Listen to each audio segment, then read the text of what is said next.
now be seated. Good morning. Ready for the jury? Your Honor, can I just make one brief comment? Yes. And I've talked to all of us over here. We want to thank the Clerk of Court for her assistance every time we need something. She has been there for us. The Colleton County Sheriff's Department is providing security, has given us total access to our client.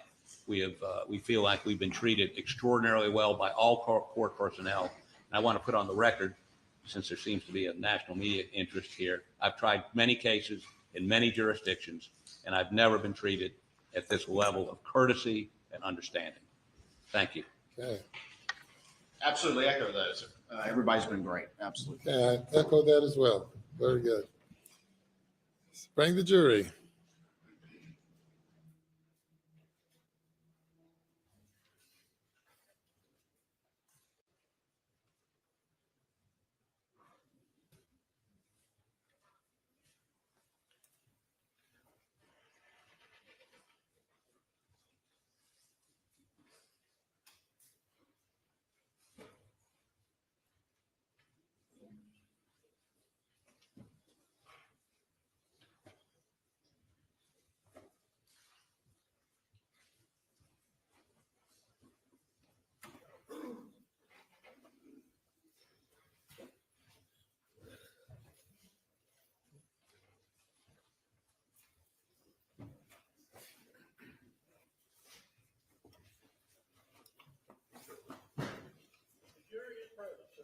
Okay, good morning. Day number 7, state's case. We'll have our witness back.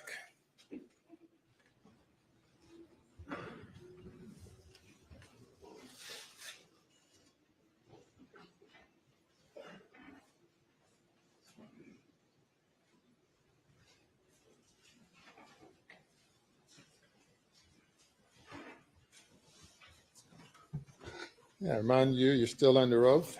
Yes, sir. Cross-examination. Mr. Griffin.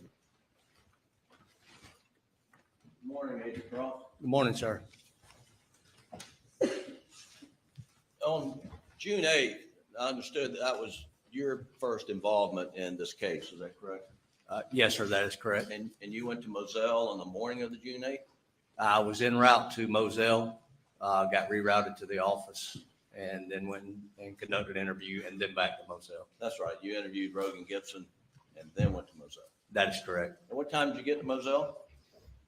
I was around lunchtime when I got there. And as I understood from your testimony that your role primarily was because in this case is that because you know a lot about guns and ammunition. Did I understand that correctly? That was not my sole role. I was at the search of the residence because of my familiarity with firearms. Yes, sir. And you went and searched the residence with other agents, and we saw those agents, some of them on the body cam video that played yesterday. Yes, sir, I was in the gun room. And this search was a consent search, correct? That is correct, yes, sir. I mean, you weren't there executing a search warrant, right? No, sir, I was not. And were you aware, though, that there was a search warrant that had been obtained the night before? I was aware of the consent, the search at the incident location. It's common practice that they get a search warrant to process the scene. Yes. Were there any limitations that you were aware of on the scope of the consent to search? No, sir. And so, as far as you knew and understood then and understand today, you or other agents at SLED could have searched that house from top to bottom on the 8th. Is that correct? Other agents went through the residence with family members. And there were no limitations on what the other agents could have looked for, right?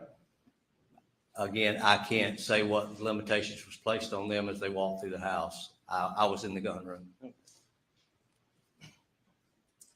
Well, to your knowledge, did anyone look for bloody clothes or dirty clothes in the house while you were there on the 8th? I was in the gun room and I was collecting guns and ammunition, sir. Now you mentioned that you had been provided some information about the type of ammunition that was used down at the crime scene where Maggie and Paul were murdered. Is that correct? That is correct. And one one ammunition was a 300 blackout shell casing. Were you aware of that? Yes, sir, I was. And who relayed the information to you as the type of ammo that was used for the murder of Maggie and Paul? It came from the investigative team. I don't recall exactly who called me or who told me the information, but I was relayed the information through our investigative team that was at the scene. All right, so you were informed that, look out, see what you can find in the gun room related to 300 blackout. Is that correct? It wasn't limited to specifically 300 blackout. That was a round of interest. Okay. And then the other round of interest was 12 gauge, correct? That is correct. And were you given any information as to what specific type of 12 gauge ammunition was used at the crime scene? I knew we had a 12 gauge, what believed to be a turkey load or BB load, and then a buckshot. Okay. And let me talk to you a little bit about the 300 blackout ammunition. You testified yesterday that the grains, the weight of the ammunition found at the house was 147 grains. Is that right? That is correct. That's what's on the empty box, which I located. And Is this the empty box, State's Exhibit 213 that you're referring to? that is correct. And this, I recall, this pack of ammo on this exhibit has a label of Woody's Pawn and Jewelry and $11.99. You couldn't buy this ammunition in June of 2021 for $11.99, could you? I don't know what the ammunition cost. Well, it was a lot more than $11.99. I don't know the price of the ammunition at that time. All right. And are you familiar? There's basically two types of ammunition for the 300 blackout. There's the supersonic and subsonic. I am, sir. And the subsonic is the heavier of the two, correct? That is correct. And that would be a 220 grain. Thereabouts, yes, sir. Yes. And the most popular ammunition for hunting is the supersonic, the 147 grain ammunition. You aware of that? I can't say the most popular would be, but I am aware that 147 grain is used for hunting. And you're aware that the 300 blackout has it's not a rare gun in that area of Hampton and Colleton County, is it? It's not as common as the General 223 or the AR-15, 308, different caliber rifles. It's not as common. But there are plenty out there, correct? I can't testify as to how many's out there, sir. I understand, but it's not the first time you'd seen the 300 blackout on June 8th, 2021, was it? I had seen one before, yes, sir. And and then the 12 gauge, you didn't know what type, you weren't given any type 12 gauge you were looking for. You just, from the information from the crime scene, right? The type of weapon I was looking for? No, Yes, sir. No, sir. And then were you given information as to the size of the 12 gauge shell? 2.5 inch, 3 inch? It was, I was given 3-inch Magnum was what I was given. And that was on the buckshot. I was given 3-inch Magnum of shotgun capable of shooting a 3-inch Magnum. Okay. Now, we're going to get to some of these shotguns here in a minute, but that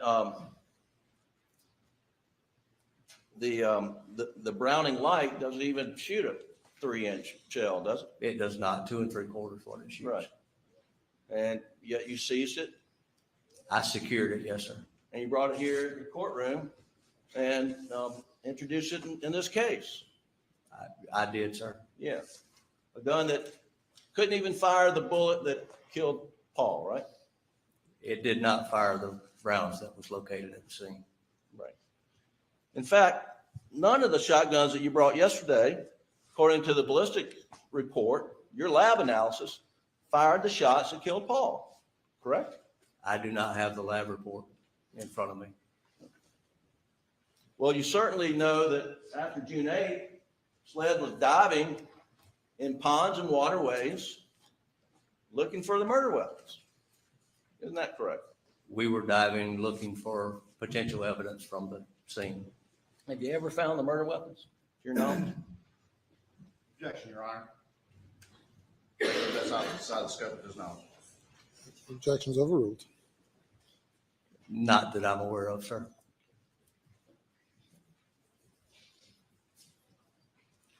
And are you familiar with what ballistics tests were done on Buster's 300 Blackout? And whether that was excluded as a weapon used to kill his mother? Again, I don't have the report in front of me, and I'm not able to testify to that, sir.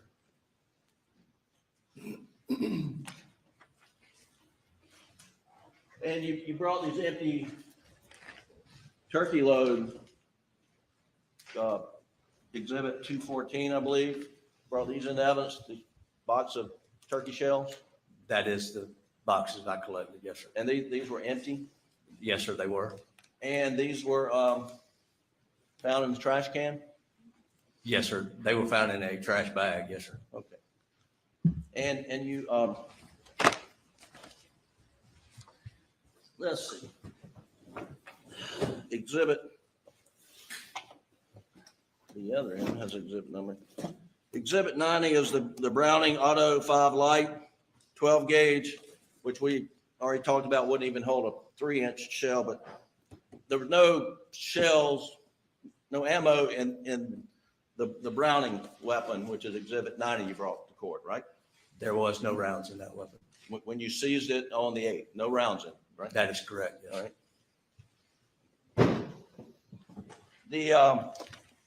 The Mossberg model Ulti-Mag, which is exhibit 89, you have a 12 gauge shot shell written on the outside. So there was one shot shell in this, loaded in this gun, correct?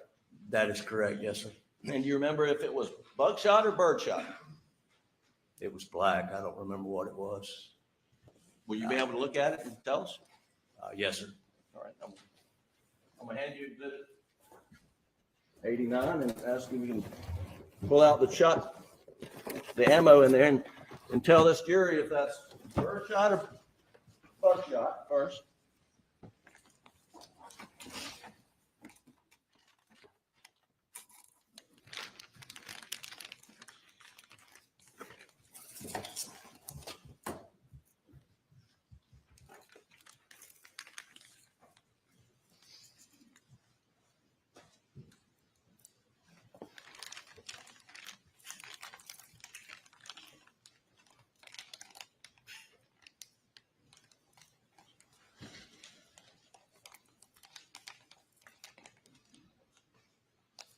It is a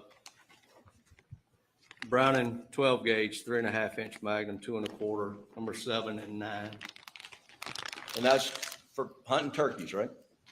That's my understanding, yes, sir. All right, thank you. Put it back in there.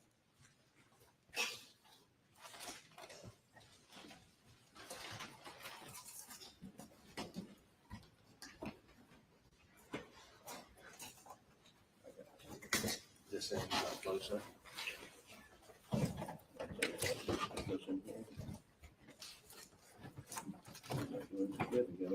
No, sir. Here we go. Thank you. Yes, sir. So in the Mossberg, there's one birdshot. Now, the other, the Benelli Super Black Eagle 3 had 2 unfired shot shells according to your notes on the box. And this is Exhibit 91, is that correct? Yes, sir. And do you recall whether any of these was bird shot, buckshot? Do you remember? I would have to look at them again, sir. All right.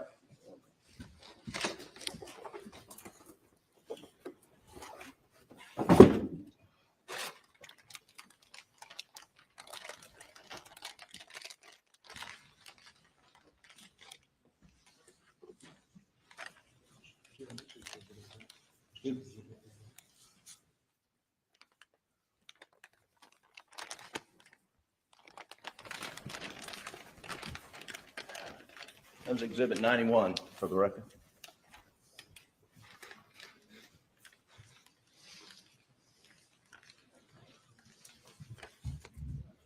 There's a black round in here that's a 3-inch number 4 pellet, and then there's a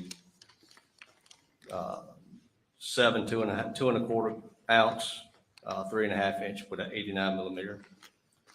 And those are both turkey loads, right?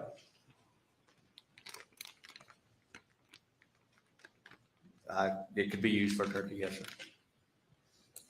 Well, let's just be clear. Neither one of those are buckshot, correct? No, sir. Thank you.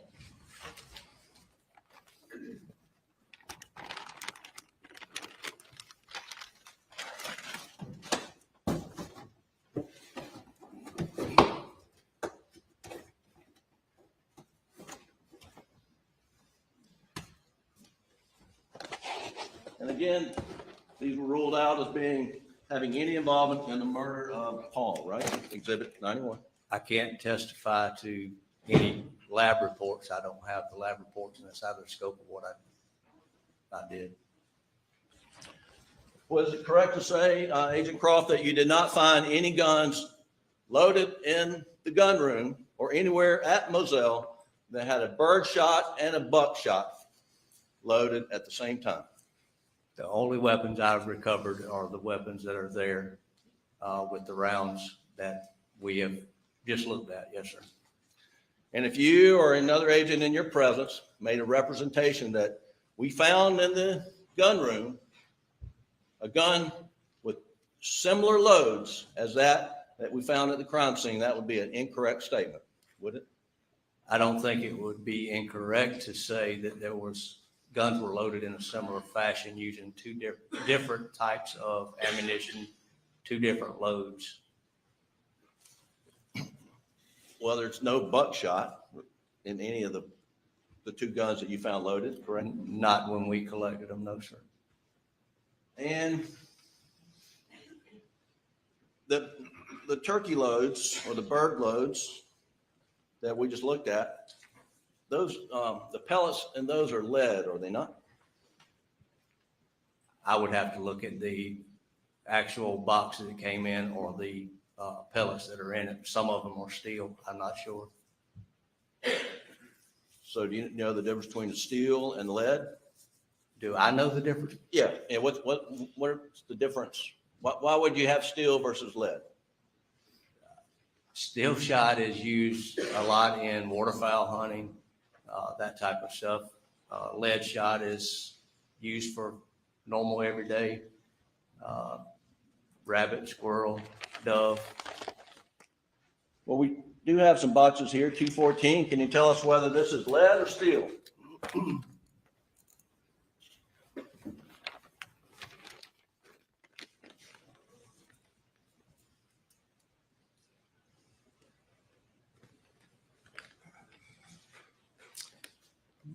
The Winchester 12 gauge shot lock lead is a turkey load, number 4.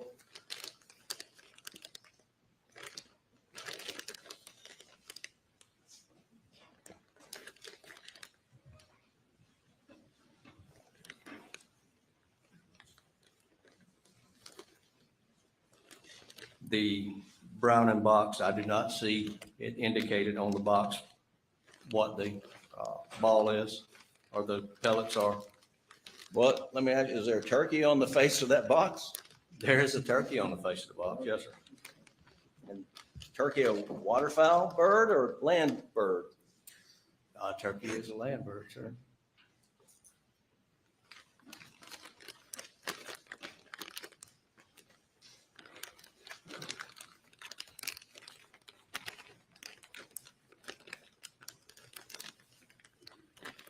And the other box is the same on Federal. It's got a turkey on the front. All right. So those 3 boxes look like they're turkey loads, right? That's what it appears. Okay. Did you find any waterfowl shell boxes at Moselle on June 8th? I did not collect any waterfowl shell boxes from Moselle. Did you collect any waterfowl unfired shotgun, 12-gauge shotgun shells at Moselle on June the 8th? Not that I'm aware of, sir. Have you ever collected unfired shotgun shells from waterfowl at Moselle in part of this investigation? I do not recall collecting any waterfowl shot. Are you aware, sir,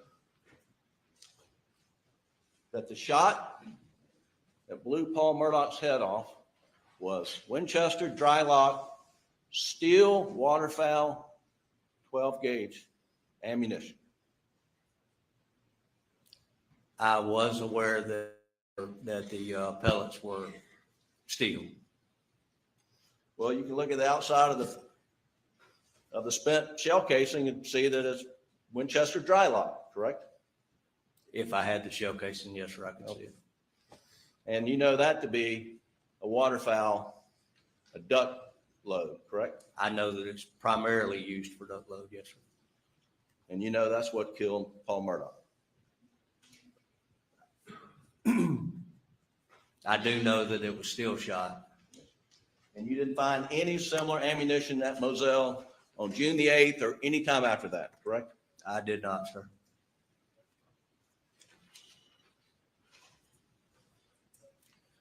Now, you were showing pictures of the gun room and and I think you testified there were some 25 guns and gun racks. It's roughly 20 to 25 guns. And this is 1,700 acres of hunting land. Yes, sir.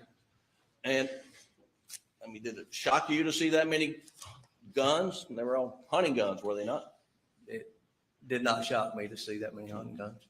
And a lot of people in Hampton, Colleton, this part of Low Country, when they hunt with those types of guns. Isn't that correct? Yes, sir.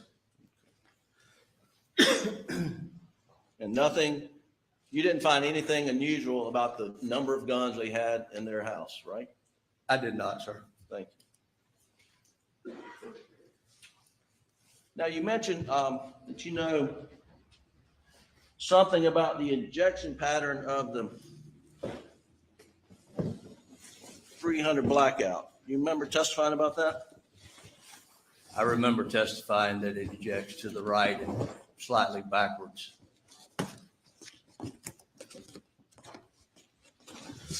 And I'm gonna let you take it out. I'm a city boy. May I stand? Yeah, yes, sir, please. Do you mind, y'all? Good stuff. Thank you.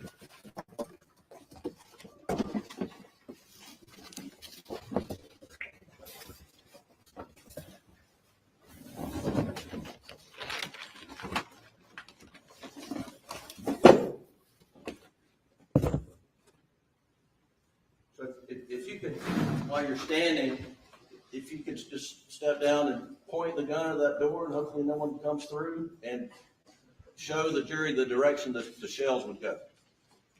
Can I point it up further? Point it up than would be the door? great. That's probably safer. Told you I was a city boy. The rounds would be ejected from this side across would be my right shoulder. Okay. And so, and it's a semi-automatic, I mean, you have to pull the trigger each time, is that right? That is correct, sir. And every time you pull the trigger, it shoots a shell, ejects off toward your right shoulder, toward the rear, right? As long as there's ammunition in the magazine. And how far does it go before it lands, roughly? I can't answer that, sir. Foot, 2 feet, 3 feet? I can't testify to how far an ejected shell is going to expend from the weapon. That's fine. Can you put it back, I please? will- Yes, sir. But just while you have it up, when you point to the jury, I think they saw it before, but let's just be clear. The thermal scope, can you point that out? This would be this item here. And you've got to charge that, right? That's sort of you've got to plug it in, battery operated of some sort. It would have some sort of power. I don't know if it's a rechargeable battery or batteries that has to be replaced. Okay. And the thermal scope is for hunting at night, is that right? It could be used for hunting at night, yes, sir. A regular scope To is pick kind up infrared, it's heat sensitive. of hard to hunt at night with a regular scope.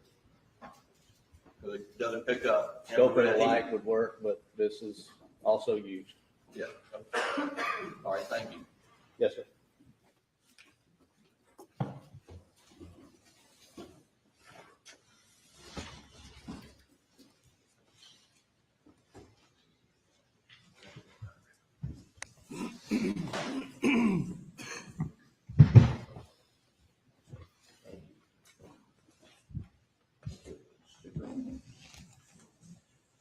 Agent Croft, I'm gonna show you what went into evidence yesterday is Defendant's Exhibit 29.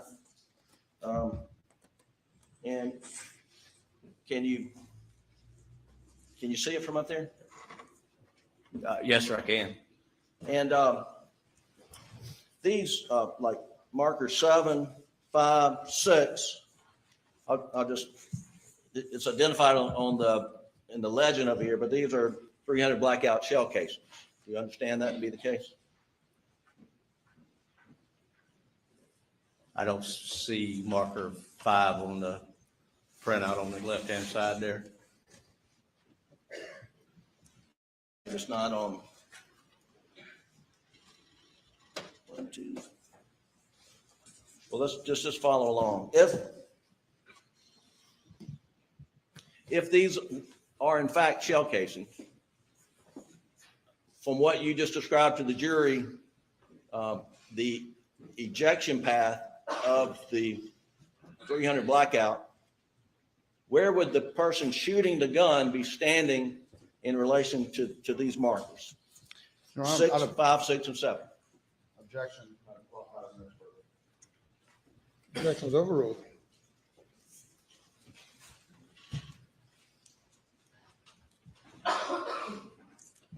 If 7, 5, and 6 are shell casings, that it would be likely that the shooter would be to the upper side of those rounds. Somewhere near this line in that area? I can't testify to that line or any kind of angle of that line, no, sir. Understand, but it would be on the side of the line. It'd be up in here somewhere, right? It would be on the left-hand side of where those numbers are. It would be likely that the shooter would be on the left-hand side of where those numbers are if you're looking at it from where I'm sitting. The shooter be on the left-hand side of these numbers and a little forward of these numbers. Is that right? I can't say because I'm not sure if the ejection hit something on the way out, or if there was an obstruction on the ejection. I don't know. I can't testify to how far they would go. I just know that a normal 300 ejects to the right and slightly backwards. Yes, sir. Thank you.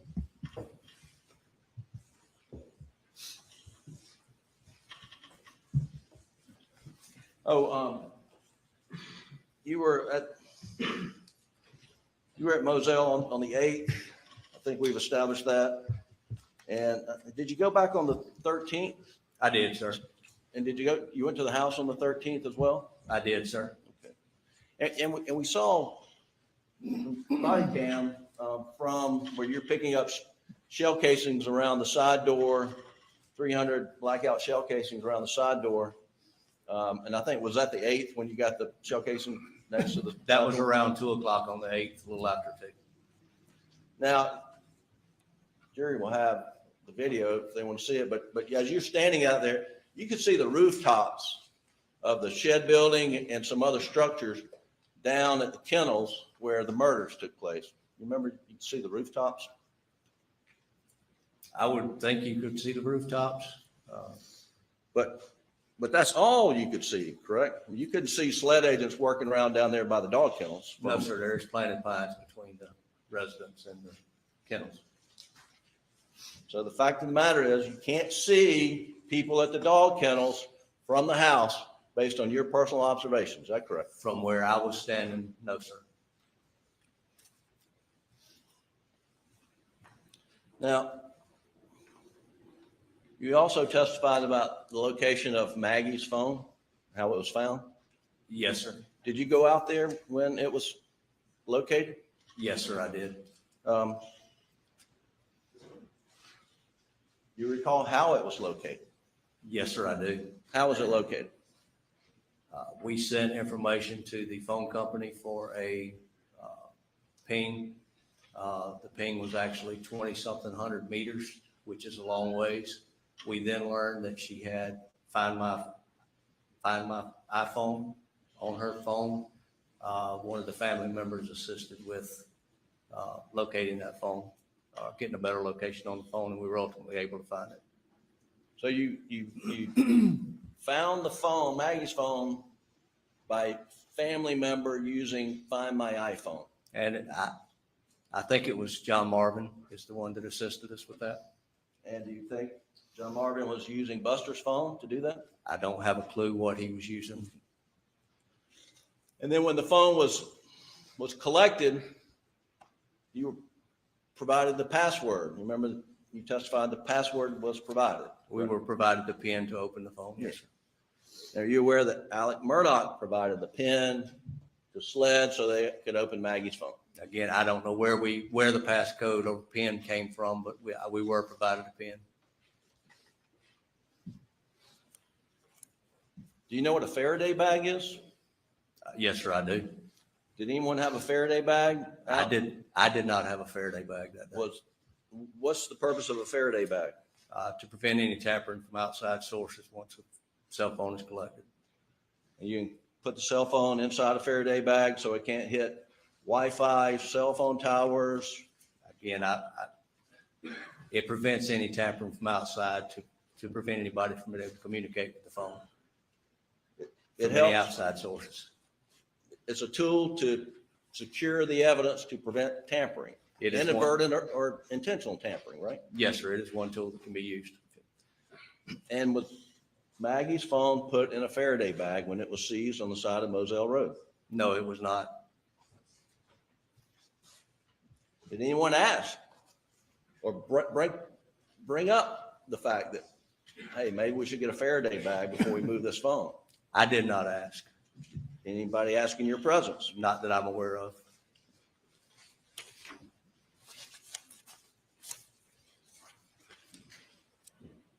Now, on June 8th,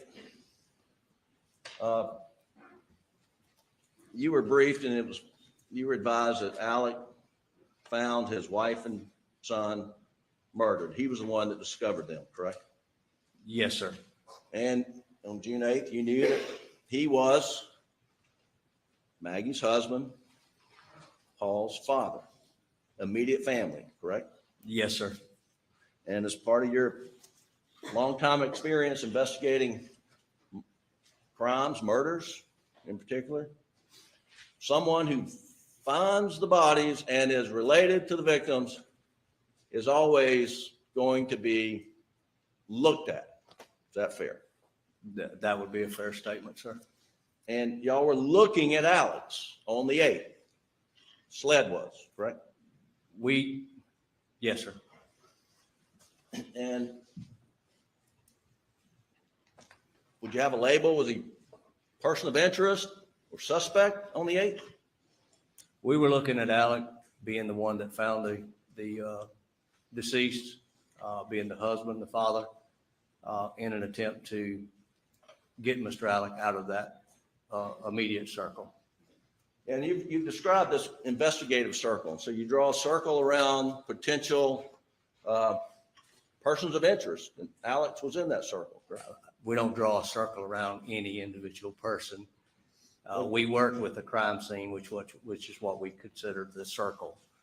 And we worked from our way inside out in order to find any potential suspects, identify suspects, clear individuals. So we start with the small circle. So when you started with the small circle, although you don't draw it, I mean, it's a sort of investigative mental tool. Who was the person in the small circle? We had Miss Maggie was in the crime scene, Paul was in the crime scene, and Alec was in the crime scene.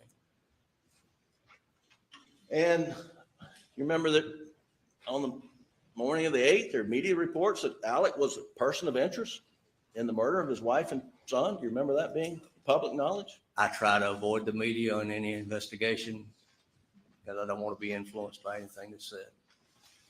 And what do you recall SLED putting out a press release on the morning of the 8th that the public need not be alarmed? I do not recall any press release being put out by SLED. Never. Well, the point being, on the 8th, there was a circle, and it was only around Alec. He was the only living and breathing person in the circle. Is that correct?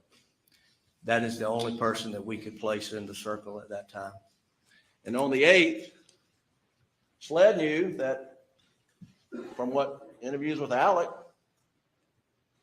that he said he left Moselle shortly after 9 p.m., went to visit his mother in Alameda, stayed for a while, and came back.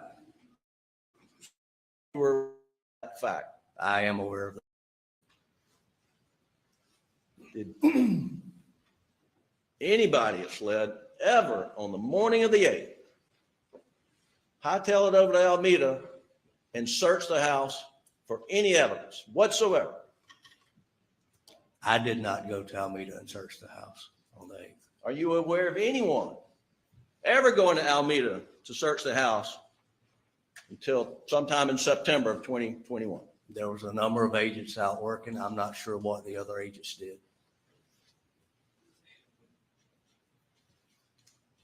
Wouldn't it have been a good idea to go to Alameda on the morning of the 8th, where the guy in the circle says he was, right? I did not go, and I can't testify to what other agents did. Well, you've been working this investigation. You the lead case agent? No, sir, I'm not. Who's the lead case agent? David Owen. Now, every interview that Alec Murdaugh gave, you participated in, right? I did, sir. So were you working, sort of Agent Owen's right-hand man in this investigation? I was assigned by the captain to assist Agent Owens. So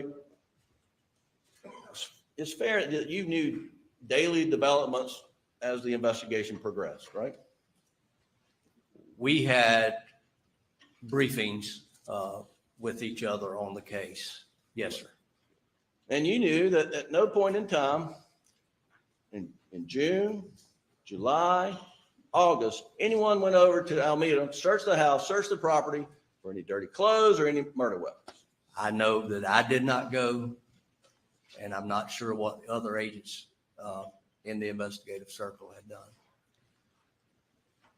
Well, if you went over there, if you had gone over there on the morning of the 8th, scoured the place and not find anything, that would sort of help nudge Alec outside this investigative circle, would it not? I can't testify to what ifs, sir. I did not go. Okay.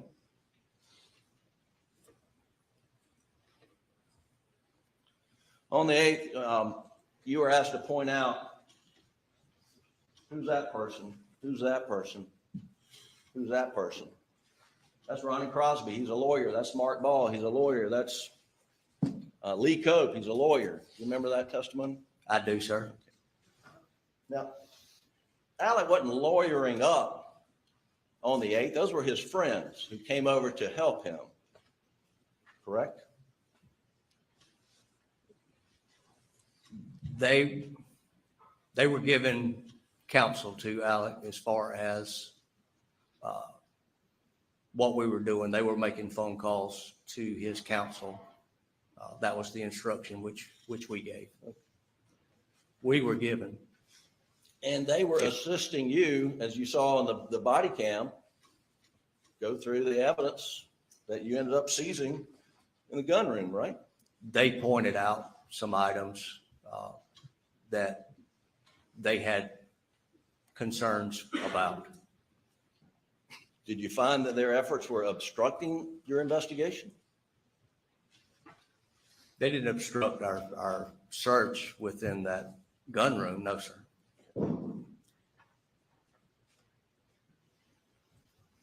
Now, you went back, I think, on June 13th, is that correct? Yes, sir, we did. And remind me, what was the purpose of the search on June 13th? Search on June 13th was a follow-up search of the residence. I would have to see the search warrant, actual search warrant, to see what items was being sought at that time. Are you testifying that you had to get a search warrant on the 13th? Search warrant or consent, I'm not sure. I don't know what everything that was being looked for at that time. Well, in fact, Alec Murdaugh gave consent anytime he was asked by SLED if they could go on the property, right? My understanding is consent was obtained each time. And so there was no search warrant on the 13th, was there, Agent Crone? I would have to see our legal grounds for being there, so whether it was consent or search warrant. I do not know. Right. And you don't need a search warrant if there's consent. No, sir, you do not. And in this interview, this search, you've seized Exhibit 151, which is, hand it to you. That's 300 blackout clip. Is that right? It's a magazine with 300 blackout ammunition, yes, sir. And that was found where? Collected from a black Ford F-150. On the property. Is that correct? That's correct, yes, sir. And I think you testified it was found on the floorboard of the truck. Is that right? I didn't testify to where it was found, no, sir. Okay, do you know where it was found? No, sir. Did Just you a black find Ford F-150. Did you find it? No, sir, I did not. Oh, it was just provided to you? Yes, sir. Okay. Now, the jury heard this videotape interview of Alec on June 10th, where he told you that Paul left everything everywhere. Do you remember hearing that statement? I do remember that, yes, sir. And does this evidence support what Alec told you, that Paul left everything everywhere? If you found a clip, 300 blackout? I can't testify to who had the magazine in the F-150. Do you know who last drove that F-150? I do not, sir. Was any analysis done of that clip? The way it's packaged there, it does not appear that there's been any analysis done. Were any fingerprints taken of that clip? Again, sir, the way it's packaged, it does not appear that there was any analysis done. And I think there was another clip that was seized from the shelf in the gun room. I don't have that pulled up, but I think it's 150 perhaps. Did you remember seizing another clip from the gun room? Yes, sir, there was another magazine with 300 blackout. And any fingerprints taken from the clip seized from the shelf in the gun room? I don't think so, sir. Was there any analysis done of the clip taken from the shelf in the gun room? The way I recall it being packaged yesterday, it would appear that there was no analysis before. Yeah, you brought it to court. You want this jury to have it. Why is that?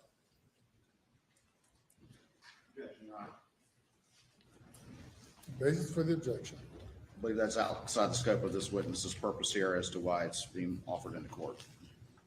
Response to the objection. You're not asking his knowledge, not anything beyond his knowledge. He could say, I don't know, or if he has a reason. Overruled objection. Can you repeat the question, Yeah. please, sir? do you know why you were asked to bring those clips here to court and put them in evidence before this jury? I do not, sir.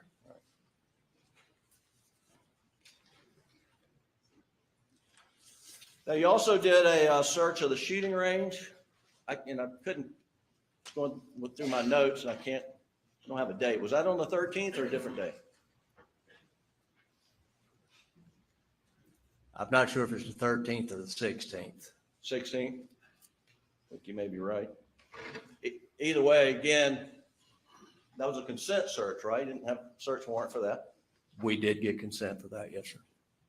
And the jury saw the video. We're not going to belabor that again, but there was a shooting house, if you will, with a chair and a thing you would rest a gun on.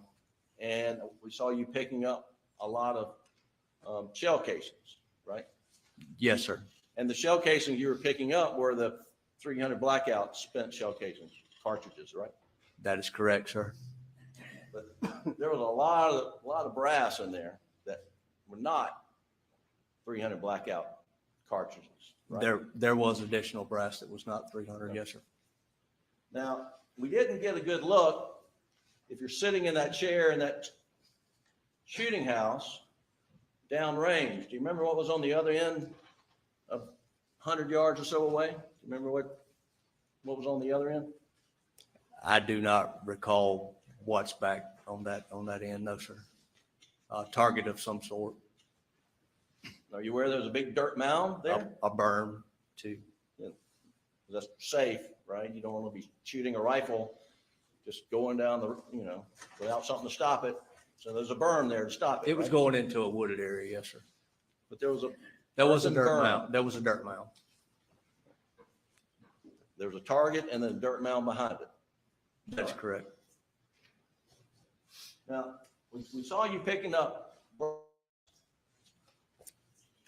Who went down to the other end and started digging in that earthen dirt mound to find fired projectiles?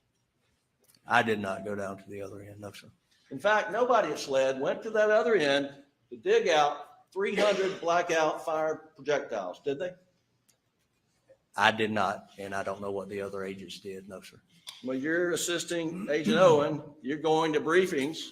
You didn't hear at any point in time while we should have, or we did dig out projectiles from the dirt mound. I never heard of anyone digging out the dirt mounds, digging out brass from the dirt mound. If you had dug out projectiles from the dirt mound, that could have been sent to the ballistics lab at SLED and done a comparison to projectiles found at the crime scene, correct? There would be a lot of elements that would go into whether it could actually be looked at or not. Or you could certainly compare it to what was, you could take a 300 blackout, shoot it out of Buster's gun right there leaning next to you and compare it to the projectiles. You're aware that can be done at SLED, right? Yes, sir, I am. But it wasn't, was it?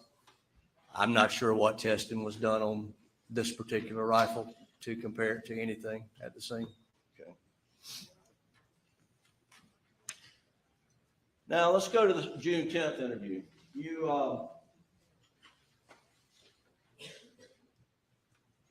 You and Agent Owens interviewed Alec in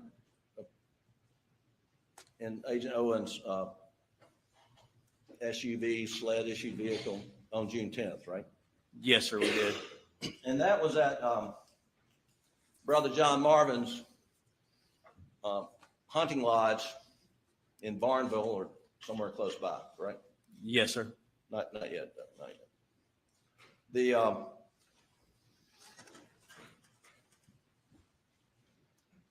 A lot of people were interviewed that day, right? There was a number of interviews going on at the same time. Yes, sir.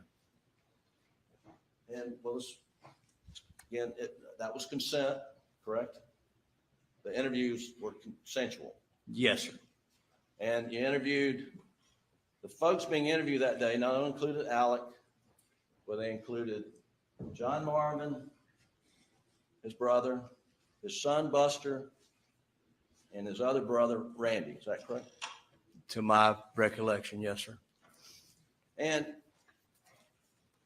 when you pulled up on June the 10th, it's about, was it early afternoon it seemed like? The timestamp should be on the video. I don't recall what time it was. But it was a little bit like the cavalry coming, wasn't it? Because there were a lot of cars that pulled up at one time, right? They were aware we were coming. They were, how many agents went? We took agents to interview each person that was there. You took 2 agents for each interview, right? I think there was 2 agents for each interview, yes, sir. And each agent came in their own car, right? I think I may have rode with Special Agent Owen. I'm not sure if the others drove their own cars or not. Well, and so there's at least 4, could have been more than that, cars, right? There was probably full cars, yes, sir. And you put each person, Randy, John Marvin, Buster, and Alec, in a separate car all at one time. Pretty close to the same time, yes, sir. Each one got in a car with agents. And that's a law enforcement investigative technique so that you don't want witnesses to be comparing notes. You want to interview them in separate places, same time, and to get what's fresh on their mind without learning of what another witness has said, right? We wanted to interview them individually, yes, sir. And you said they knew that they were coming, but did you alert anyone that we're all going to be coming in, at least 4 cars and we're going to interview you separately at the same time? There was some other things that was going to take place while we were conducting the interviews. So it was arranged that they would all be at that location and we were going to meet them there and conduct the interviews. And you also had a guy there to do a phone extraction. Yes, sir. Those are the other things I'm talking about. Now that wasn't told to Alec or John Marvin or Buster or Randy before SLED rolled in on the 8th at John Marvin's hunting lodge, right? It's my understanding that they knew we were coming and that we were going to request the phone analysis be done. You think someone when SLED would have told Alec ahead of time, told John Marvin ahead of time that we're going to, when we get there, be sure not to erase anything off your phone because we're going to download it. I didn't set the meeting up. I went with Agent Owen to conduct the interview. So, but one of the first things you did in the interview was you and Agent Owen was ask Alec if he would give over his phone so that it could be extracted, correct? That was one of the first things we asked for. And that extraction was done, by another agent who came in a separate vehicle, I assume. Is that right? He's not an agent with the South Carolina Law Enforcement Division, no, sir. Okay. He was investigator with 14th Circuit Solicitor's Office, That's my understanding of his job title, yes, sir. and that would be Investigator Hightower. Is that who did that? That is my understanding, yes, sir. And during the interview, you also, at the end of the interview, you got a buccal swab from Alec, right? I did, sir. And you got a buccal swab from, not you, but everybody who was interviewed gave buccal swabs, meaning John Marvin, Randy, Buster, and Alec, correct? I know that Alec, we secured a buckle from Alec. I'm pretty sure that there was one collected from Buster. I'm not sure about John Marvin and Randy. Now, yesterday, we listened to the entire video interview with Alec, and it ran for almost an hour, could be longer, but you sat on the stand and heard that, right? Yes, sir, I did. And at various points in time, you were asked, what did he just tell you? Did he just tell you this? Do you remember that? I do, sir. And then you get to one point in the interview where you're asked, what did you just say after you said it must be tormenting? And you testified that Alex said on the video captured by audio that it was so bad, I did him so bad. That's what you testified to yesterday. Yes, sir, that is what I testified to. Now, are you 100% confident that Alex said, I did him so bad, rather than they did him so bad? I'm 100% confident in what I heard and I interpreted him as saying. But you would agree that this jury can hear the same thing you heard on June the 10th by playing what was captured on the body cam or the recording equipment in Agent Owen's car, right? Yes, sir. Now, when you heard what you said, you're confident what you heard, that he said, I did him so bad. What'd you do in response to that? I made a mental note of it. Again, we were still in the early stages of investigation. It was more of an information gathering from Mr. Alec. And we did not have information at that point, to my opinion, to challenge Mr. Alec on any of his statements. John, will let me.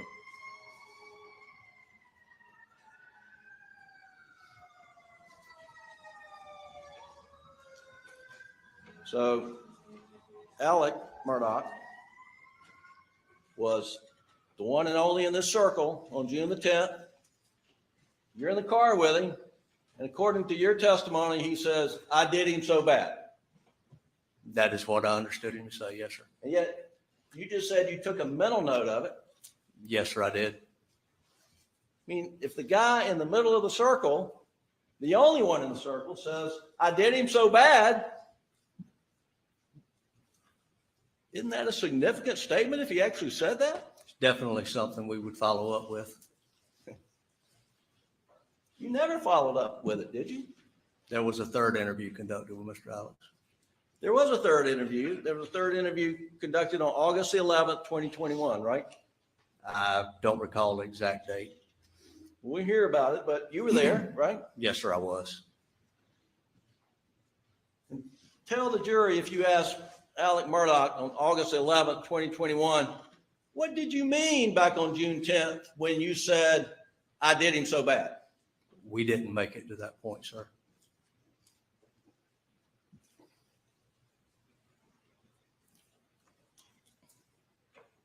In fact, back on June 10th, after you had this, what you heard him say, I did him so bad, you went on to talk about funeral arrangements, whether they're going to be public or private. Isn't that right? There was questions concerning funeral arrangements, yes, sir. And Agent Owen says, well, Alex said he's trying to make arrangements so it wouldn't be, a lot of media there or any media there. And, the guy who just said, I did him so bad, the response to that was, they don't deserve to be there. You recall that?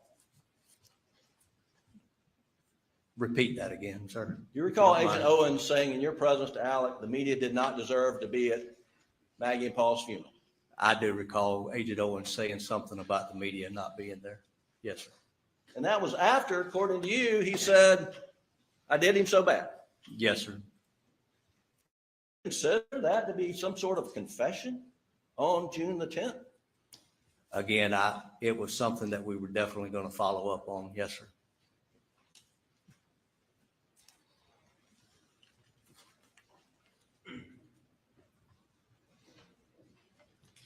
Getting ready for your testimony yesterday,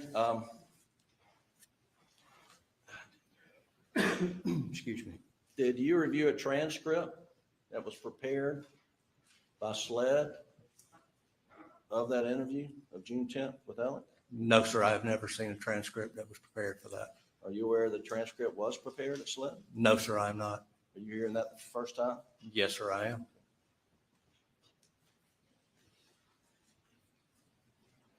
Well, let me ask you back on June 10th. Why didn't you ask him right then and there when he said, I did him so bad? Why didn't you ask him, what do you mean by that, Ellen? Again, it was early in the investigation. It was more of an information gathering interview, if you would call it an interview, for Allen. And we did not, at that particular time in the investigation, we did not have evidence to challenge anything that Mr. Allen would have told us. It was decided that we would not cross that at that time. I mean, my question wasn't, why didn't you challenge him? My question is, why didn't you ask for clarification? Like, what are you talking about? You did him so bad. Asking for clarification of I did him so bad would ultimately be a challenge of what he said. So what went through your mind when you heard I did him so bad? You like, I spoiled him or I killed him? I mean, what was going through your mental note?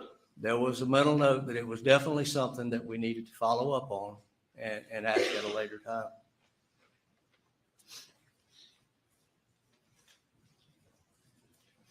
Now, it appears you're back there taking some notes. Yes, sir. Did you take notes? I was writing specific stuff You down. mentioned you made a mental note. This what you heard or misheard, I did him so bad, but did you make a written note of him saying that? I don't recall if I wrote it or not, sir. So it's possible that you're sitting there with a guy who's now been charged with murder on June 10th in the interview, the father, the only one in the circle, and he says, I did him so bad, and you can't tell a jury you even wrote it down on a piece of paper. I don't recall if I actually made a physical note of it or not, sir.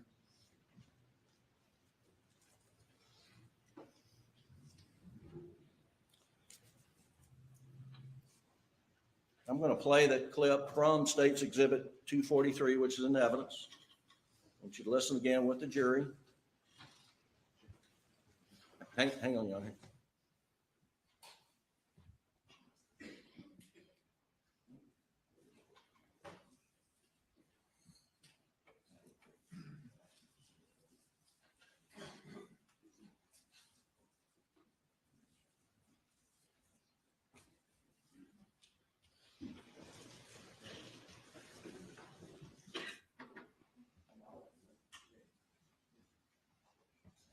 All right, let's play it.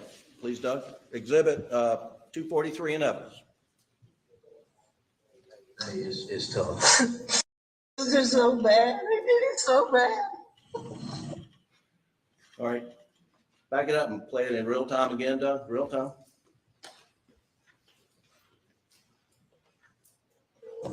Are not easy. I know it's hard. And sitting here talking today is tough. It's just so bad. It's so bad.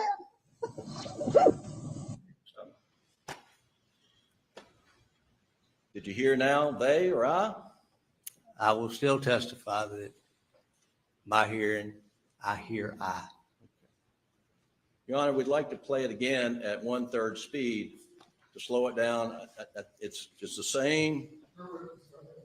Thank you. Third speed, in the foundation laid for who's manipulating it, how it's being manipulated. I think obviously we have it in real time, but there would have to be some additional foundation. Play at 1/3 speed.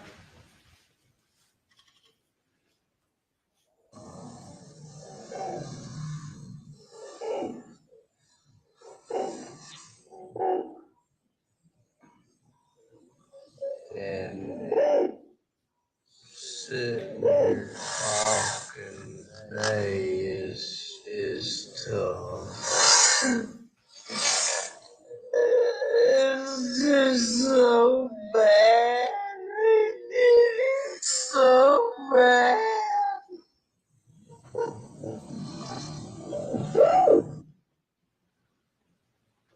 Did you hear they then? No, sir, I did not. Okay.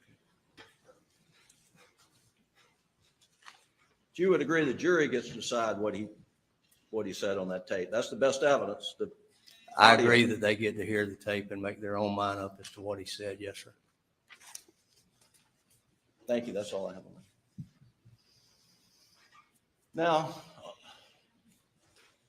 I said the date August 11th. You said you weren't sure, but there was another interview with Alec Murdaugh came to the SLED Low Country office, and you and Agent Owen sat down and interviewed him, correct? That is correct. Now, on all these interviews that were conducted and that have been played somewhat, or body cam conversations, except for Ella, when you're doing them, do you tell the person that you're interviewing, hey, I'm going to turn the audio recorder on, you're now being recorded? Is that standard operating procedure? We normally don't advise that we're recording, no, sir. Okay. And you certainly didn't advise Alec that you're recording him on any of the interviews that you conducted with Agent Owen, correct? I never advised anyone that I was that they were being recorded. And this meeting that you had, were you aware that Alec was asking for the meeting so that he could get an update on whether you made any progress in the investigation of the murder of his wife and son? I was aware that Alec had requested a meeting to raise some questions as to what was going on. I mean, he wanted information as to what was going on, right? That's my understanding, yes, sir. But y'all had other plans for that meeting, correct? No, sir, I'm not going to say we had other plans for that meeting. It was an interview. Yeah, I mean, he came there he didn't go to that meeting thinking, I'm going to be interviewed. To your knowledge, did he? To my knowledge, I don't know what his thinking was. He knew he was coming there to meet with myself and Agent Owen. Okay. And during that interview, pretty much you made it known to him that, well, I mean, you asked him point blank, did you kill your wife and son? He was asked that.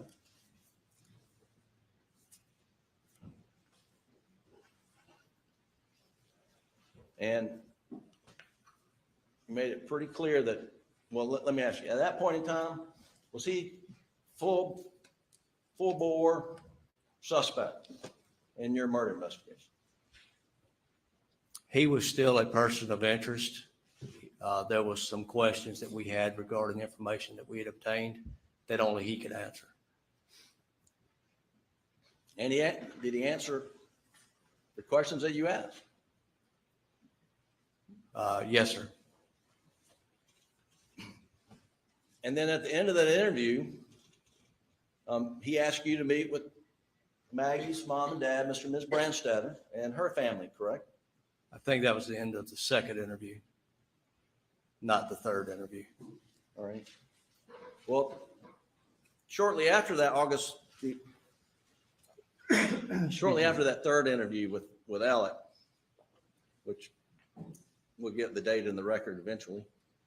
A few days later, you and Agent Owen went and met with Maggie's mom and dad, and sister and brother-in-law, and nieces, correct? That is correct. And part of that interview, well, that interview was recorded, right? The interview with the Brandstetters? Yes, sir. It was audio recorded. Did you tell them you were recording? We did not. And I don't think. I did not tell them. And part of the interview was conducted as part of your investigation to get information to assist you in next steps, correct? The interview was a combination interview. It was to share information and also to gather information concerning family dynamics. Yes, sir. In that interview, you and/or Agent Owen told the Brandstetters and the Proctors that Alec was in this circle of investigation, correct? It was no secret that Alec was in that circle at that point. No, sir. And that you also told them he's the only one that you've identified in the circle, correct? I don't recall saying he's the only one in that circle. Well, did you identify for the Brandstetters or the Proctors any other people in the circle? They particularly asked about Alex, so I don't recall giving them any other names that was being looked at. In early August of 2021, was there anybody else in the circle that you're SLED was focused on. Again, sir, at that particular date, I'm not sure who all was still within that circle.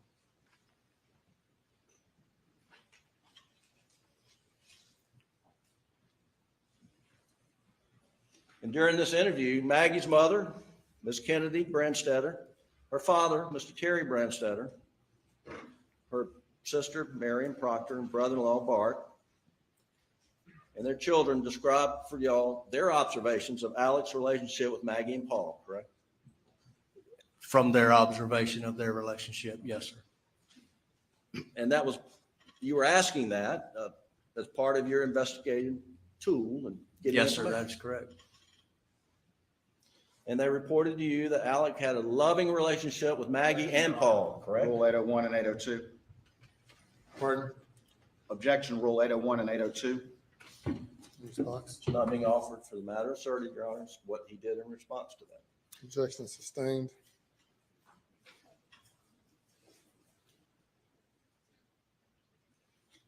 Were you given that information in that interview? Did they identify other people who had warned Maggie that word on the street in Hampton that there was some risk to her family's safety resulting from the boating accident? I don't recall any specific information concerning warning of threats of any nature. No, sir, I don't recall that. You don't recall being provided the name Barbara Mixon?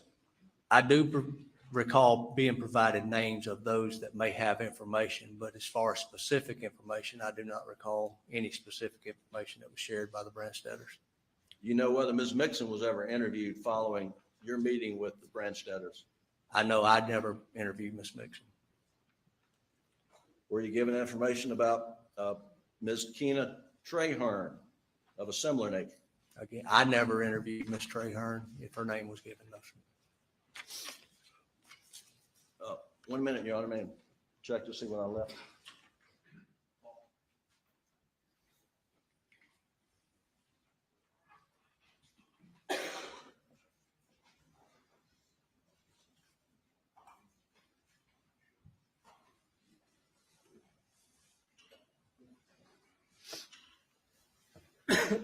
Excuse me.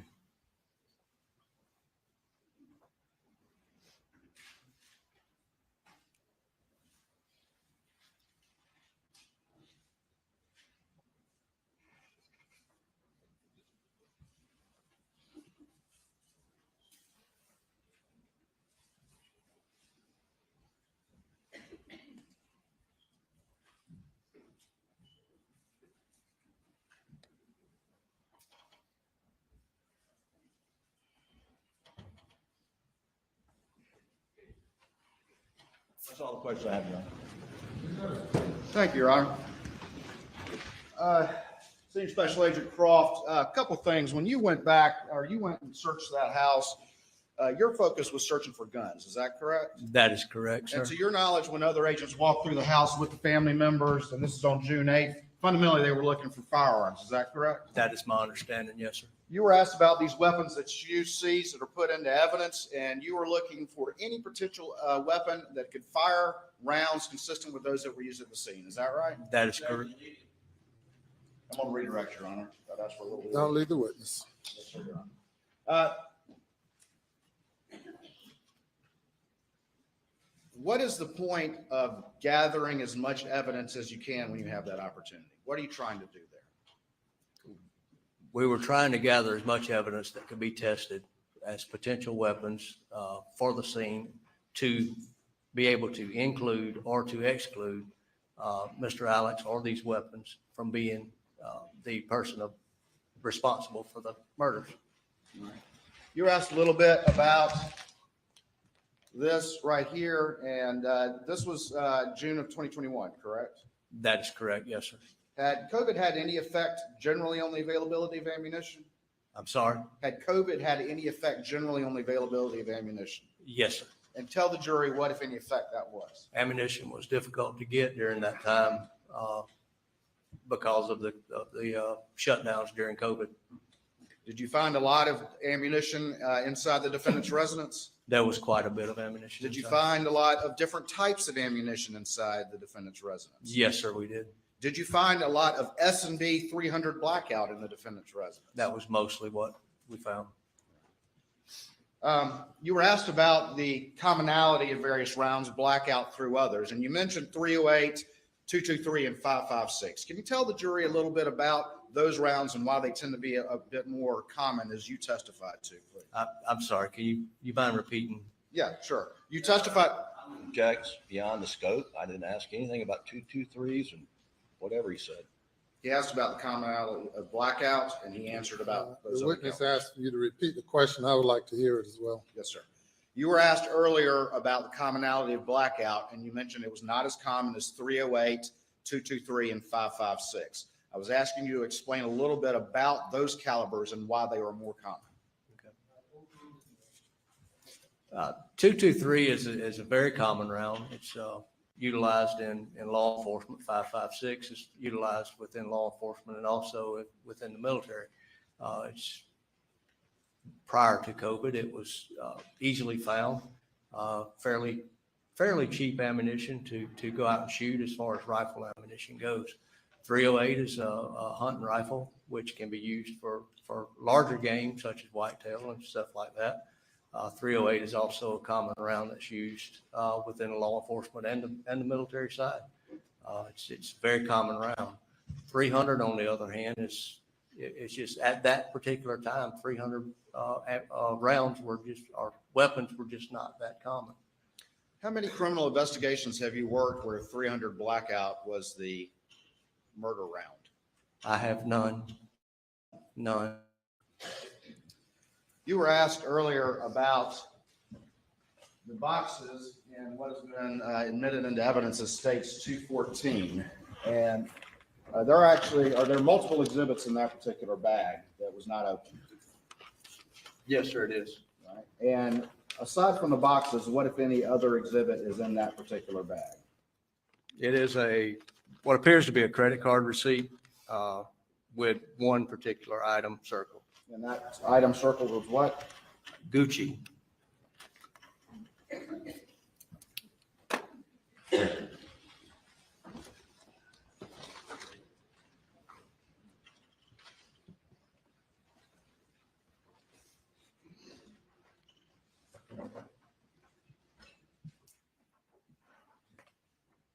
Of course, the dog was swimming over here.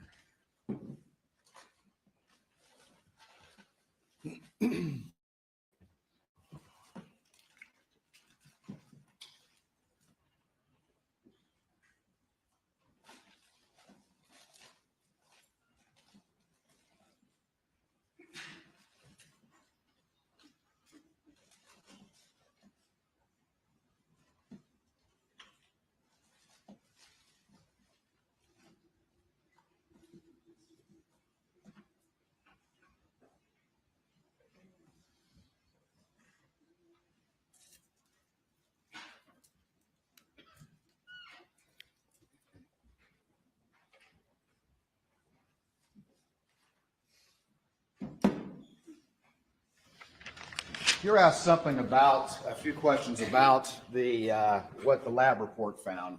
And where your experience is at is in general firearms knowledge, is that correct? That is correct. Yes, Are sir. you a firearm marks and tool mark examiner? No, sir, I'm not. Is it your role to do that specific analysis? It is not, sir. Is that analysis for others to do? That is correct, sir. Others who will testify later? That is correct, sir.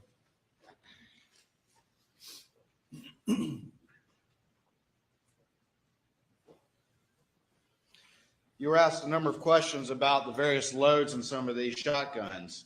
Did you find weapons that had mixed loads, that had different types of ammunition in them? Yes, sir, I did.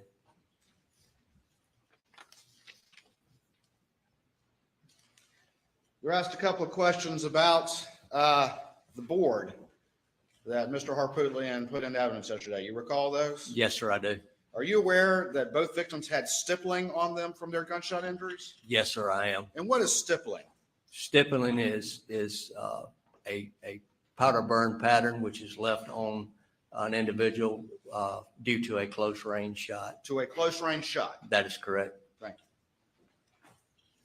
You were asked some questions about the location of where shell casings land when they're ejected out of the weapon. Is that correct? Yes, sir, I was. Are there a number of factors that go into where a shell casing might actually land? Yes, sir, it is. Can people move?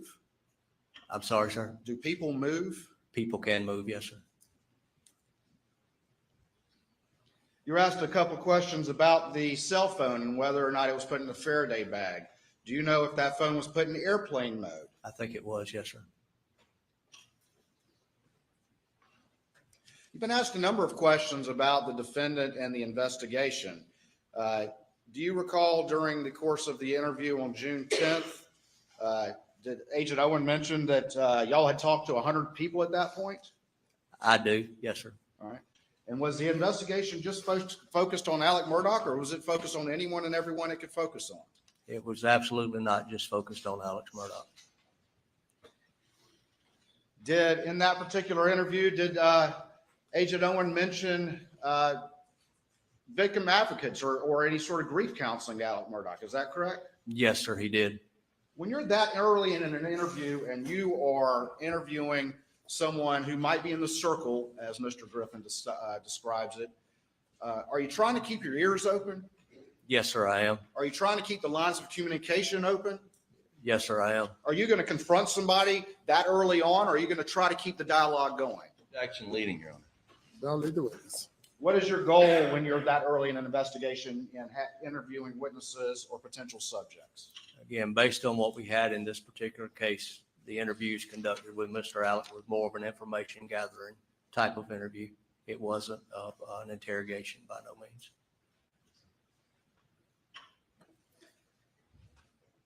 You were asked about whether or not anyone dug some potential projectiles out of a mound of dirt. Were you aware that there were 300 blackout cases found around Maggie's body at the scene? Yes, I was. And what was your goal as finding similar evidence in other parts of the property? Similar casings to the shell casings that were located at Miss Maggie's body. Did you know that casings could be compared to casings which had been recovered already at the murder scene? Yes, sir, I did.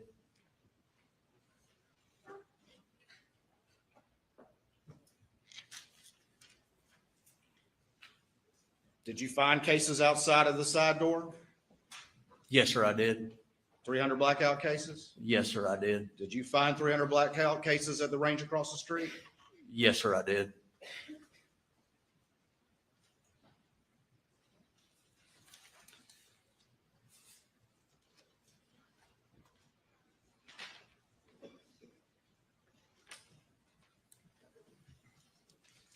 You were asked about interviewing a number of witnesses on that day on June the 10th. Is that right? Yes, sir. Is it common standard operating procedure to interview witnesses separately? Yes, sir. Is there anything different or unusual about that being done? No, sir, it's not. Would you do that in any case? Yes, sir, I would. The June 10th interview with Alec Murdaugh, who all was in that car? It was myself, Senior Special Agent David Owen, Mr. Alec Murdaugh, and counsel. Jim Griffin was there. That is correct. His lawyer was there. That is correct. Remind the jury what Alec Murdaugh did for a living. He was a trial lawyer and a prosecutor for the 14th Circuit Solicitor's Office. Was that interview aggressive in any way? Not at all, sir.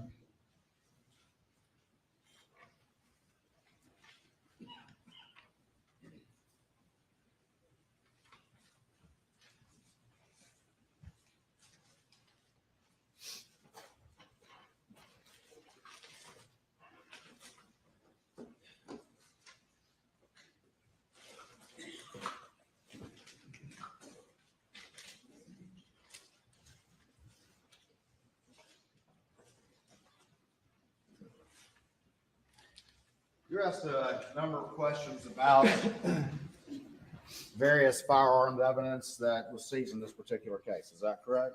Yes, sir, that is correct. Did you personally seize every single piece of evidence, firearms-related evidence in this case? Not personally, no, sir. And describe to generally what the SOP is? When you have multiple agents working a scene and they find evidence, what do they do with it?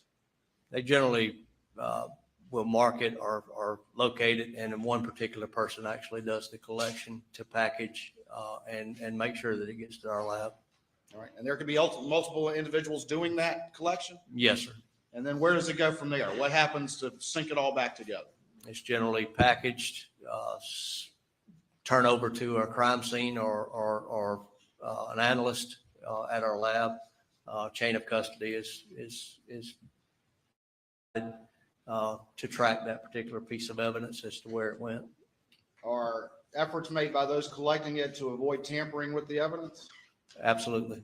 Is the evidence collected in a manner to preserve it as much as possible in its form? Yes, sir.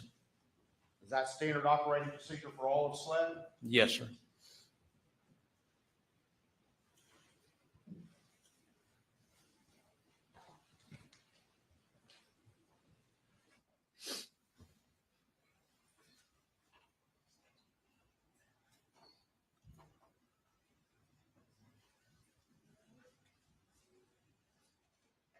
May I have 1 minute to locate an exhibit that's in evidence? So I'll stand for a moment.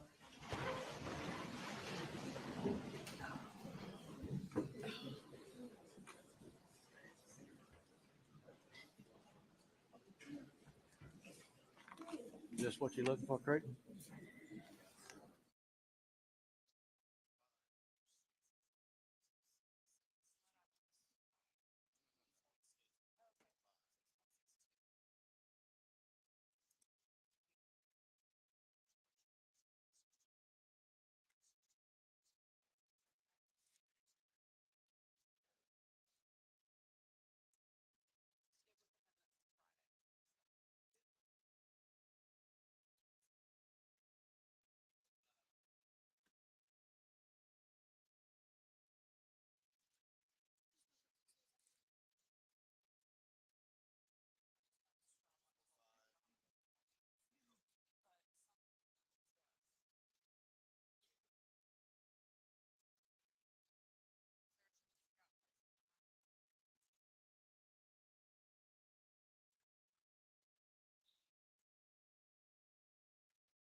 Appreciate everyone's indulgence while we have those out the bottom.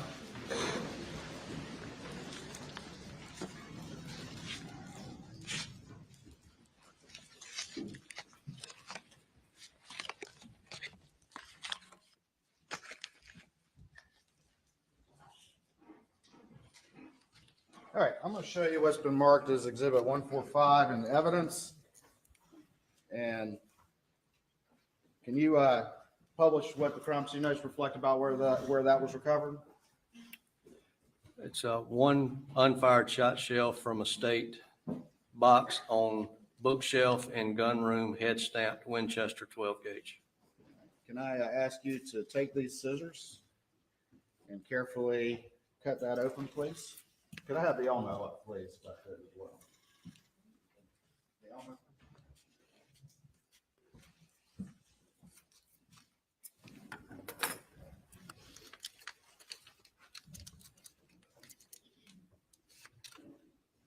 All right. Tell me, can you describe that, what that is to the jury, please? It's a 12 gauge shotgun shell, head stamp, Winchester 12 gauge. All right, and does the plastic part of the shell have any identifying information? It's got dry lock, 3-inch, number 2. Can I hold that real quick?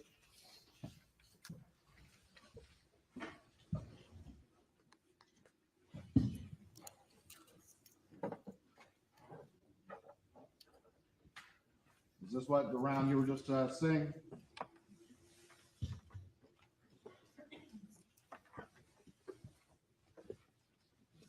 Yes, sir. It appears to be, yes, sir. That's, it glares on it. You can't hardly see it. All right, can you put that back in that bag for me, please?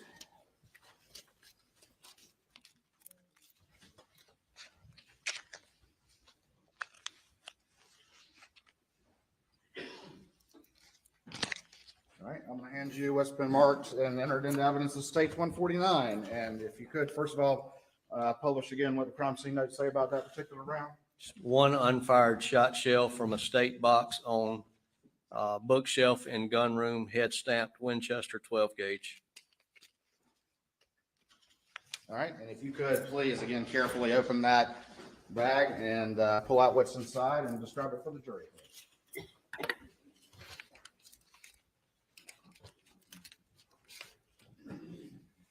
So black in color, Winchester 12 gauge. On the side, the writing is dry lock, 3-inch, number 2.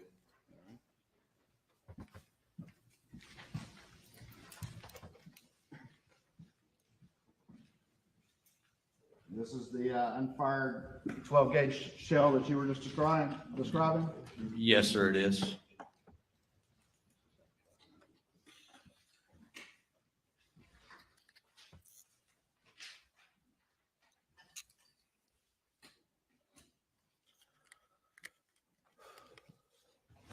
All right. And again, what's written on this particular round? Dry lock, 3-inch, number 2. If you could return that to that packaging, please, and let's do the next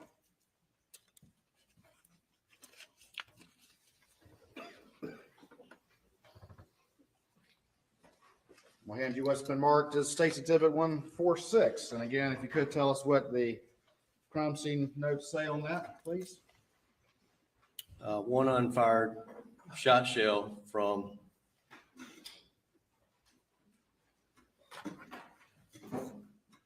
Kent box on bookshelf in gun room, head stamp Winchester 12 gauge. All right, and if you could, again, carefully open that and see what's inside and describe it for the jury, please.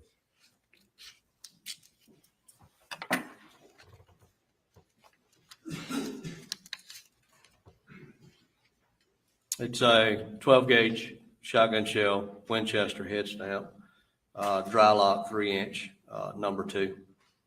Is it the same as the previous two? Yes, sir, it is. Can I hold it?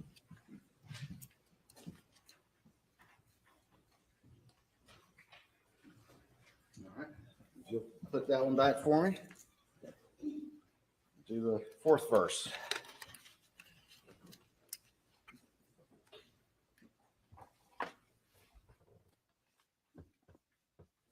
Again, if you'd sort of publish those crime scene notes, and then we'll follow the same procedure, please. One unfired shot shell from nightstand in Paul's room, head stamped Winchester 12 gauge.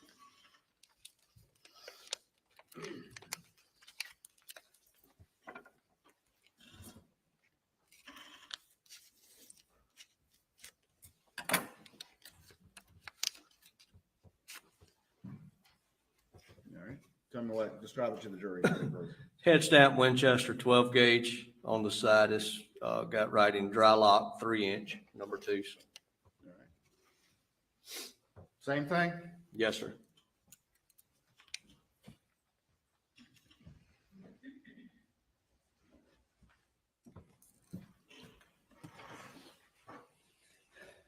All right, let's move on to the next one.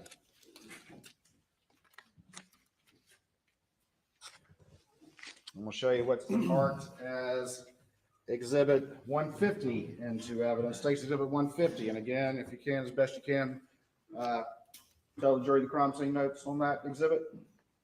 It's one, and I can read shell head stamp 12 gauge found from red bin on workshop bench. The State's exhibit tag is over the writing.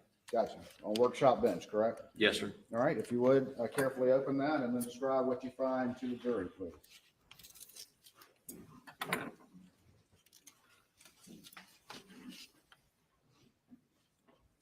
So red in color, federal 12 gauge shotgun shell. On the side is federal premium double aught buck 3-inch mag, 76 millimeter maximum, 1050 bar. Federal buckshot. Federal buckshot, yes, sir. All right. Can I see that? Yes, sir.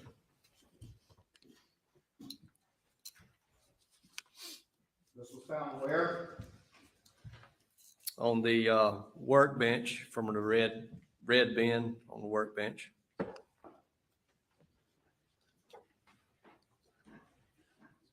I can't tell if that helps or not, but I'm going to try it. You can't read it on there, sir. I'll just walk it back to you.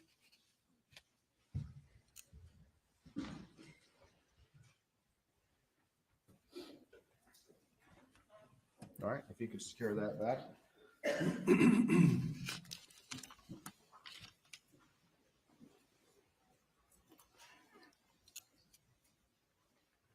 All right, I'm going to show you now what's been marked as States 144. Let's do the same procedure. If you could tell the jury what the crime scene notes on that particular exhibit reflect. One unfired shot shell head stamp 12 gauge federal from red bin on workshop bench. And if you could carefully open it and describe to the jury what you found.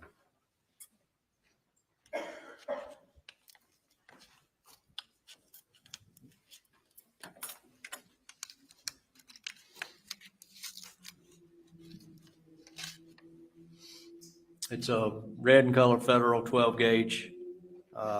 Writing on the side is federal premium double aught buckshot double aught buck 3-inch magnum.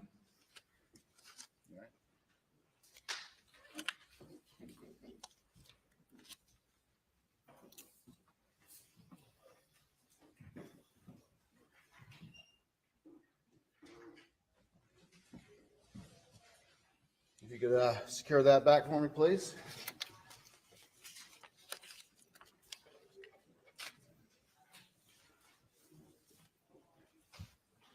I'll show you what's been marked as State's Exhibit 143 and have you take a look through that one, if you would, please.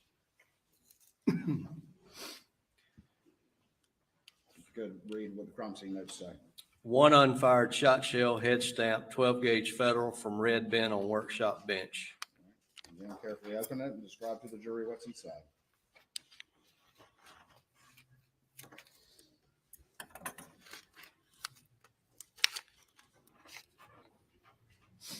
It's a red in color 12 gauge federal shotgun shell stamped on the side federal premium double aught buck 3-inch magnum. Same thing as that previous two? Yes, sir, it is. Federal buckshot, correct? That is correct.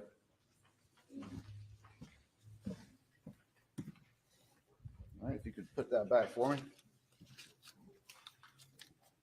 And we'll do one more. Got State's Exhibit 148. If you could, again, tell the jury what the crime scene notes reflect about its location, please.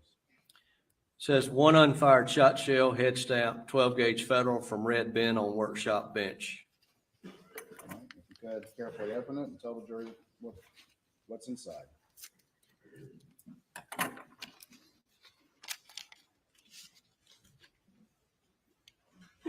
It's a red in color federal 12 gauge shotgun shell. On the side writing is federal premium double aught buck 3-inch magnum, 3-inch mag. Same as the previous three, is that correct? That is correct, sir.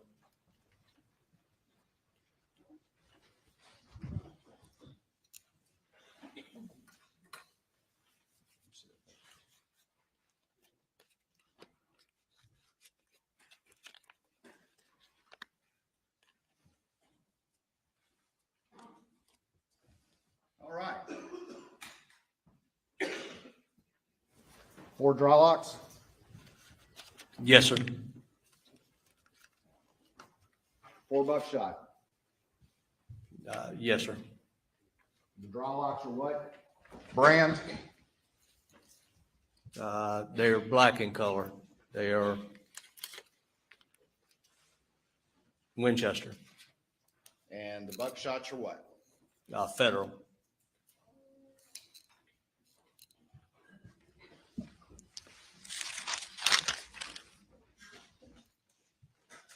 Just got a couple more questions for you.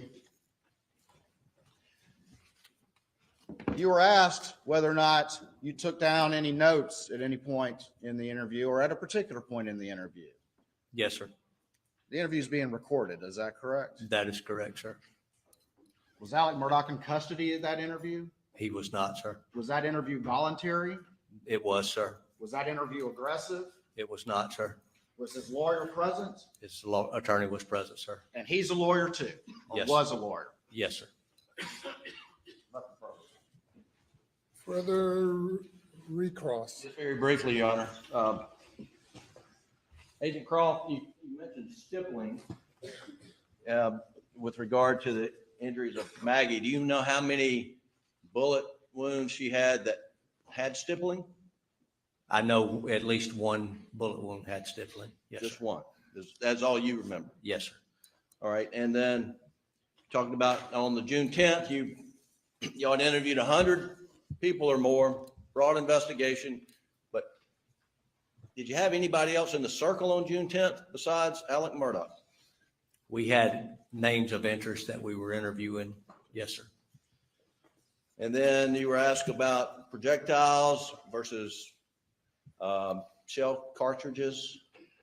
Are you aware that projectiles were found? 300 blackout projectiles were found in the dog house and the dog bed, I am aware of that now. Yes, sir.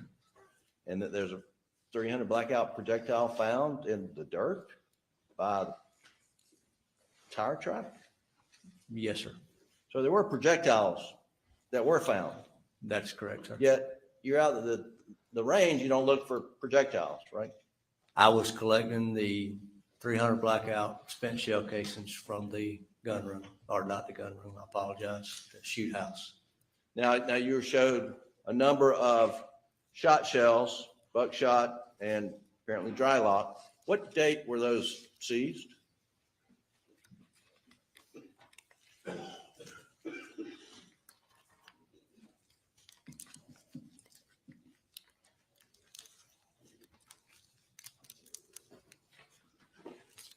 Looks like 9/13 of 2021.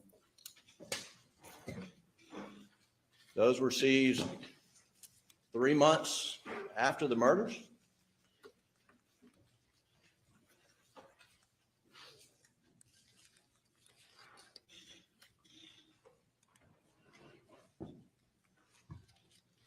Hang on a second. 9/13/2021 Okay. is the date that's written on it. Okay, June, July, August, September. 4 months after the murders. That's correct, sir. And do you know whether that property had been secured during that period of time? It had not been secured by law enforcement during that period of time. Do you know if any of that in front of you was on the property on June 7th or before? It was there the day we collected it. I can't answer that other question. And I understand you didn't collect any of that, correct? No, sir. And you don't know where it was collected from other than what you're reading on the envelope, right?